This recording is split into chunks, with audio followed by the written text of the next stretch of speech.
Hi guys, and welcome to another video. So today's video is going to be a bit of a mixed bag. We're going to discuss a little bit of a new transfer rumour that seems to have a bit of meat on it. And then of course we will go into the match preview for tomorrow's game against Stoke away from home, of course. So firstly, we're going to start with the transfer rumour. It has been rumoured as of this morning by this gentleman. I'll put it up on screen. He is a very well-known journalist in France, and he's reported that Moussa Sissako, not Sissoko. A lot of people online have been screaming and shouting, thinking that we're signing former mag Moussa Sissoko, but of course not. Of course we wouldn't do that, nor would we be able to afford his right leg, let alone anything else. But yeah, so it's Moussa Sissako. He's a centre back, 21 years of age, big lad, 6'2".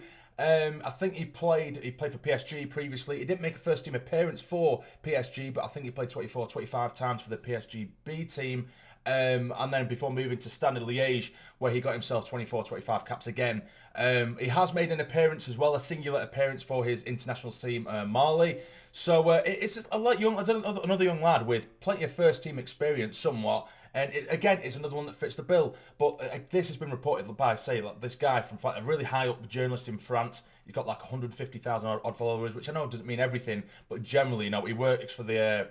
I can't pronounce the French paper. It's like L'Equipe. I can't do that. That was probably shocking. But it just shows that there's a little bit of validity to it. That was horrible. But there you go. So it's another link that we've got. Of course, we're the lad from Costa Rica. That seems to have gone a bit quiet. But Alex Neil had spoke this morning regarding transfers for the pre-match for the game against Stoke. He was saying how he does expect at least a couple of players to come in before it gets to the busy end of the transfer window. So I think before basically the last couple of days of the window, he's expecting at least 2 players to come in. Maybe it is the lad, Jewison Bennett, who we spoke about the other day, or it could be this guy here. It could be Sissako. And for Sissako, again, we need a centre-back. We need a big centre-back as well, because those shoes that Ballard, we need to fill those shoes of Ballard, those boots of Ballard, should I say, because he was absolutely amazing for the start of the season. He looked absolutely ideal for what we needed, and we've lost him long term, which is absolutely gutting for the lad.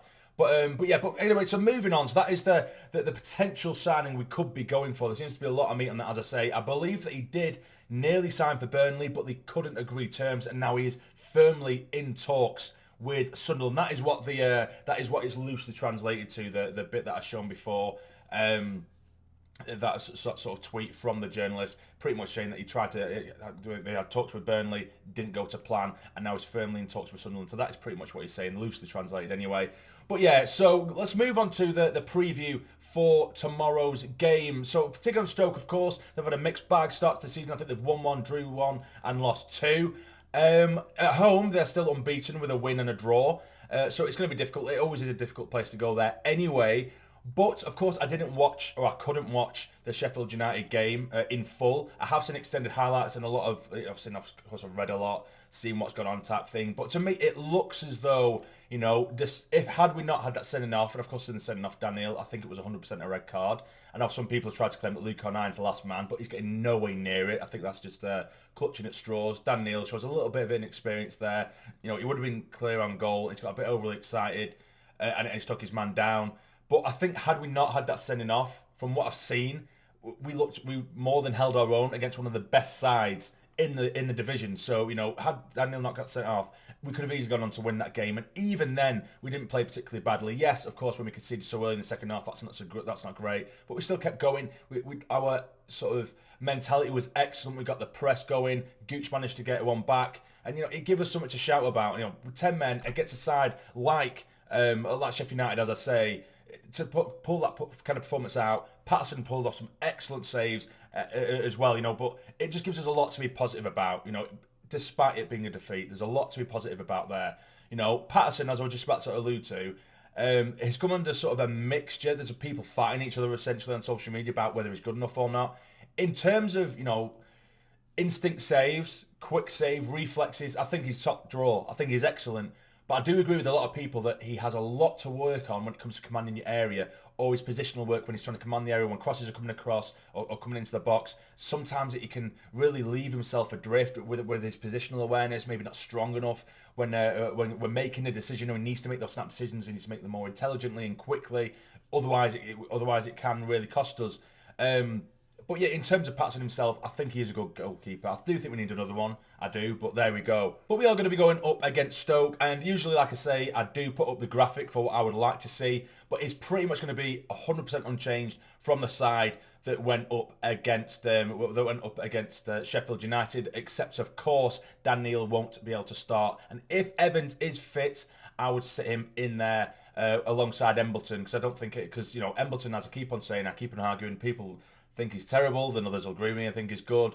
It's just to have that attacking, footballing quality in the middle. We don't really have that, or we didn't have against Sheffield United, that sort of holding midfielders to break up the play, which is players who actually the proper technical footballers to move forward, and it gives us the opportunity to get forward and away from home. It's good to have that outlet. Yes, you have to have the safety net of a defensive midfielder, maybe like a Jay Matete, which we might have to go for. That's very safe, but when you get footballers on the pitch, when Dhannoo and Embleton were there, it really does give you a big threat. But yeah, so I will go and change, but of course we have to change Dhannoo. I go for Evans if he is to be fit, and I don't think he will be personally. If he's not, I will go for Matete and Embleton, but I really can't see anything else, and I don't particularly like that central midfield duo. I really don't. I think it is quite soft, but Matete, when he come on, he looked good against Sheffield United, the best we've seen in a while. So I wouldn't be completely against having Matete in there with Embleton to give him a chance in the a proper competitive game, rather than giving him little glimpses here and there, and then in the League Cup where you don't quite have the same fight, and that's where he usually gets his criticism. So maybe it is a chance to give him a go, or they might push Luke O'Nien into the middle and then maybe bring Bailey Wright or someone into the back line. But yeah, so that is generally what I would go with in terms of a starting 11. Of course, there was Sims and Stewart up top, and then you've got Clark and Pritchard in behind them, and of course the back line with Sirkin, Bart, Bailey Wright, if that is to be the case, or O'Nien, and then at Lyndon Gooch as well. So that is the kind of team I would go for. But of course, let me know in the comments down below what you think we should be going with tomorrow as well. But now, it is the predictions. I predicted a 3-1 defeat against Sheffield United. I did get the defeat correct, but of course not the scoreline. But what do I think? I think that the lads will have taken a hell of a lot from that game against Sheffield United. And I know that Stoke, they've had an indifferent start to the season, but they do have some very good players in there. They've got Fosu, who I'm very aware of. Dwight Gale, who's excellent at this level. You've got Jacques, who scored an own goal last time out, I believe, but he has that experience as well, so it isn't going to be easy. But I think our tails are going to be wagging with a full 11, and they know they can't really give themselves in the last game. I'm going to go for a 2-1 Sunderland win.